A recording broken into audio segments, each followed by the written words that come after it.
Noon pa man, malaki na ang naging bahagi ng mga kababaihan sa lipunang Pilipino. Kaisa sila sa marubdob na paghahangad ng kalayaan ng ating lahi. Kabilang sila sa paglinang ng ating makulay na sining at mayamang kultura. Kasapi sila sa pagtataguyod ng mga adhikain ng kapwa mamamayan at sa pagtugon sa mga pangangailangan ng lipunan. Katuwang sila sa pagtuklas sa mga larangan ng agham at medisina. Kapanalig sila sa pagpapairal ng batas, karapatan at katarungan para sa lahat. Kabahagi sila sa paglilingkod sa bayan at sa pagpapanatili ng demokrasyang Pilipino. Sa paglipas ng panahon, hindi nagmaliw ang kanilang pag-ibig sa ating inang bayan. Mga kababayan, ito ang alay ng mga kababaihang Pilipino para sa bayan. Tumayo po tayong lahat at sabay-sabay nating awitin ang pambansang awit ng Pilipinas. Ayaw magiliw, pero sa silanganan, alam ng puso, sa dilim mo'y buhay. Lupang hiniram, dulot ka ng magiging, sa manlulupin, di ka masisingil, sa lahat ng lubog, sa silang at sa lalim mong babang, may ginagang tula at awit sa paglayang minamahal. Ang isang ng patawad mo'y talumpay na naghiligid, ang ituwing na araw ng kailan pa may limagilig. Lupa ng araw ng walhati pagsika, buhay langit sa piling mo.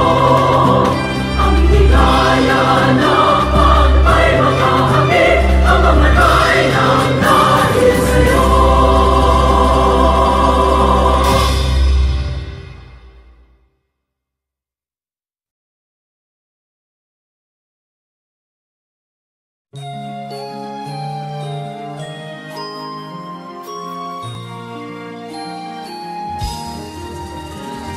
Subuhan ang kapuputan sa habagatan, kinapusuran, lalawigan sa kabisayan, sa kaalam,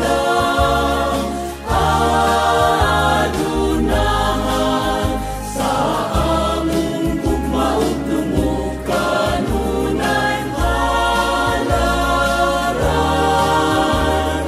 Subuon ang binunyagan sa Kristohanong tinuuan, ipanalipanalayunan kanunay Senyo sa Ruso ninyo.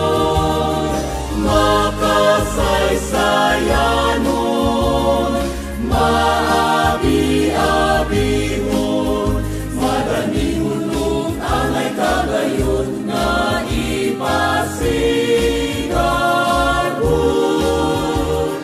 Subo pinangga sa klima ug panahon, kalinaw kauswagan, paluntaron palamon, bisan asa mudangan sa amo papaling kamon. Ikaw amo kanunay lahan lumon. Ikaw amo kanunay lahan lumon.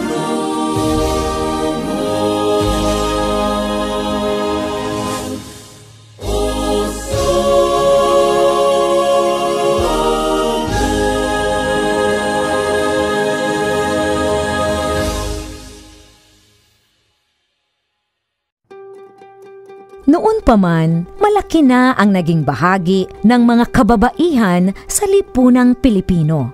Kaisa sila sa marubdob na paghahangad ng kalayaan ng ating lahi. Kabilang sila sa paglinang ng ating makulay na sining at mayamang kultura. Kasapi sila sa pagtataguyod ng mga adhikain ng kapwa mamamayan at sa pagtugon sa mga pangangailangan ng lipunan. Katuwang sila sa pagtuklas sa mga larangan ng agham at medisina.